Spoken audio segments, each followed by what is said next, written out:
More than 80 earthquakes in 7 days. That's what the United States Geological Survey map keeps logging under the East Bay. One small quake after another, no main shock, the signature of a swarm. Every camera swung to the San Andreas, the fault from the movies, the big one. But the number that should scare you isn't 80. It's 1868, the last time the fault sitting under 2 million people let go. And it isn't the San Andreas. Since last week, the crust east of San Francisco has been twitching almost every hour. Most of the quakes are tiny. Magnitude 1, magnitude 2. The kind that never reach the surface as anything a person would feel. A handful have crossed magnitude 3, and a few residents felt those. Most sit 5 to 10 kilometers down, which is shallow as earthquakes go. The United States Geological Survey catalog keeps adding to the list, and as of tonight, the running count for the week is past 80. This is not new ground. The same corner of the East Bay did it back in early February. 33 quakes in a single morning, the strongest a magnitude 4.2. It ran for more than a month at the end of last year. It swarmed in 2015 and again in 2018. Seismologists even have a name for the pattern. A swarm is a run of small quakes with no main shock in the middle. No single big one the others are aftershocks of. They flare up, they rattle nerves, and in the moment nobody can tell you for certain which kind this one is. So here is what has the Bay Area on edge. A swarm like this is the ground talking, and right now it is talking in one of the most dangerous corners of the country. The quakes are small so far, but people are feeling them. In Danville and San Ramon, the sharper ones hit like a quick jolt and a rattle of windows, enough to stop you cold and reach for your phone. Every one of them is the crust down there shifting under strain, and a few miles away lies the fault that strain should really worry you about. Here is why the professionals are not relaxing. The swarm sits in one of the most heavily loaded corners of the country, a few miles from a fault that does not need a swarm to be dangerous. That fault runs directly under Oakland, Berkeley, Fremont, San Leandro, and the city of Hayward that gave it its name. More than 2 million people live on top of it, and it has been silent, in the way that counts, since the fall of 1868. That fault is the Hayward. On the government's own hazard maps, it is no supporting character. Back in 2007, scientists studying it called it the most dangerous urban fault in America. The label stuck because the numbers keep earning it. The San Andreas is longer and more famous, but through the Bay Area it mostly runs offshore or out through the empty hills. The Hayward runs under the kitchens, the freeways, and the schools. So the real story this week is not the little quakes themselves, it's the reminder they carry. The ground is talking, and it is pointing straight at the one fault the region can least afford to forget. For the rest of this report, we walk through why the Hayward stands out, the strange thing it does that almost no other fault does, and the one number from 1868 that frames all of it. And here's the detail almost everyone watching the map this week has missed. When the ground shakes near San Francisco, the mind jumps to a single name, the San Andreas. It is the fault that ripped open in 1906, in a quake close to magnitude 8, killing roughly 3,000 people and burning the city to the ground. It is the one in the textbooks and the disaster movies. So when a swarm lights up, the instinct is to ask whether the San Andreas is finally waking up. For this swarm, the answer is mostly no. These little quakes are clustered in the East Bay, closer to a different family of faults, the Calaveras and its neighbors, not the San Andreas. And that is the first surprise. The Bay Area does not sit on one fault. It sits on a whole web of them, and they take turns. But the reason scientists lean in has nothing to do with which fault is twitching this week. It has to do with which one is loaded, and who happens to be standing on it. Think about where the two big faults actually run. The San Andreas through the Bay Area hugs the coast and the Peninsula Hills. It threads past the cities more than under them. The Hayward does the opposite. It runs about 52 miles straight up the built-up spine of the East Bay, under downtown Oakland, under the Berkeley campus, under Fremont and San Leandro, under Bay Area rapid transit tunnels, freeways, and the reservoirs that hold the region's water. So the danger was never only about how large a quake a fault can make. It is about who sits on top of it when it does. The United States Geological Survey puts a 1 in 3 chance, about 33%, that the Hayward makes a magnitude 6.7 or larger before the year 2043. Widen the lens to the whole Bay Area, and the odds of a quake that size somewhere in the region climb to about 72% in that same window. Those numbers are not us guessing. They come straight from the government's official earthquake forecast. And magnitude is deceiving. Each whole step up the scale is a leap, not a step. A magnitude 7 packs roughly 30 times the energy of a magnitude 6. So a 6.7 is a serious quake in its own right. Drop it directly beneath 2 million people and their pipes and their bridges, and it can do more harm than a much larger quake out in the open hills. And the shaking would not be brief. A magnitude 7 can rock the ground for 20, 30, even 40 seconds. That is long enough to snap brick walls, buckle an overpass, and sway a high-rise from the top floor down. That is the strange twist at the heart of this story. The experts are least worried about the fault everyone else fears. Their attention is on the quiet one, running right under the neighborhoods where the people are. To see why it unsettles them, you have to watch what it does on a completely ordinary day, when nothing is shaking at all. Most faults do nothing between earthquakes. They lock, they wait, they store up strain for decades, and then they release it all at once. The Hayward is stranger than that. It refuses to sit still. It moves a little every single day, with no earthquake at all. Geologists call it creep, and only a small share of the world's faults do it. Picture a heavy door that sticks in its frame. You lean on it, and for a while the top edge slides open an inch while the bottom stays jammed hard against the wood. The door gives a little groaning and shifting, but the jammed part is not moving. It is quietly loading, and one day the stuck part lets go all at once, and the whole door slams shut. The Hayward is that door. Near the surface, the top few miles slip slowly and steadily, about 5 millimeters a year, year after year, and the movement is visible if you know where to look. It bends curbs out of line. It cracks the walls of houses built across the trace. It offsets sidewalks so cleanly that people step over the break every day, never knowing they just crossed a plate boundary. Walk the trace through the city of Hayward and the proof is in the pavement. A curb sliced and nudged sideways. A wall split at the seam. A gutter that no longer lines up with itself. The clearest place to watch it is a football stadium. In 1923, the University of California, Berkeley built California Memorial Stadium directly on top of the Hayward Fault. The fault runs through the middle of the structure, and the creep has been slowly pulling it apart, splitting concrete and shifting the two ends out of line. When the university finally retrofitted the place, engineers had to rebuild it in separate blocks designed to slide past one another, because the ground underneath simply will not hold still. Sit with that for a second. There is a stadium in America being torn in half in slow motion, and it is happening right now, quietly, every game day. That slow grind does damage of its own. Creep alone cracks foundations. It shears buried pipes. It racks up repair bills for the towns on the trace, decades before any big quake arrives. So here's the question that keeps seismologists up at night. If the top of the fault is creeping, is it safely bleeding off the strain? Or is that shallow slip just the door sliding at the top while a deeper patch stays locked, jammed, and loading? The United States Geological Survey reading is that the creep relieves only part of the strain. Roughly 10 kilometers down, a locked section is still storing energy, still winding toward release. The slow, harmless-looking slide at the surface may be the calmest possible mask over the most dangerous part of the fault. And we know that deeper section can let go, because it already has. On the record. In a year that everyone alive to see it remembered for the rest of their lives. October 21st, 1868. A little before 8 in the morning, the locked stretch of the southern Hayward Fault broke. The ground tore for about 20 miles. Streets in Hayward split open.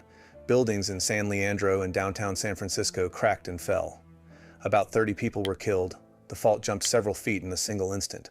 The shaking lasted less than a minute. The rebuilding stretched on for years. For decades, Californians simply called it the Great San Francisco Earthquake, until the bigger rupture of 1906 took the name for itself. Ask people in Oakland today which fault runs under their feet, and most will say the San Andreas. Few will name the Hayward, the one that has actually broken beneath them. Here is the part that matters tonight.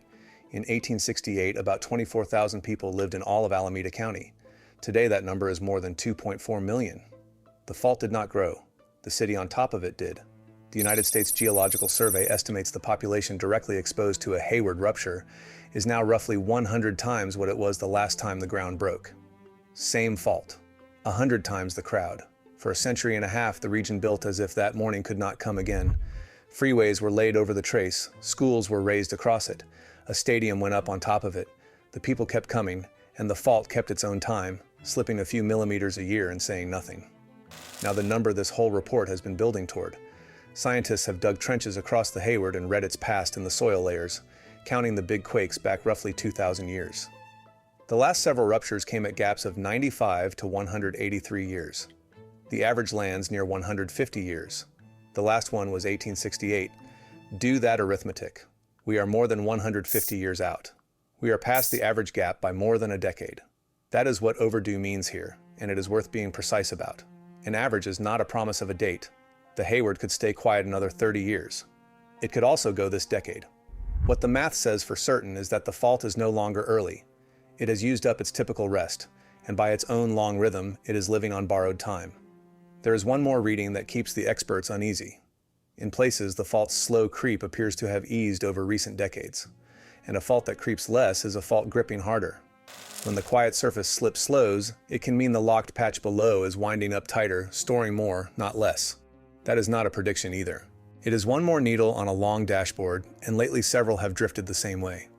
This is the part of the story where the data starts arguing with itself, and the honest move is to say so out loud rather than smooth it over. Tension 1. The Hayward moves constantly, and movement is supposed to mean release. Every creeping millimeter is a little strain leaving the fault, and yet the same fault is called loaded and overdue. Both are true at once. The top slips while the deep rock stays locked, so the Hayward is shedding strain and stockpiling it in the very same breath. Tension 2. The quakes rattling the East Bay this week are mostly not on the Hayward at all. They sit on neighboring faults a few miles off. So the fault everyone fears is, for the moment, one of the quiet ones.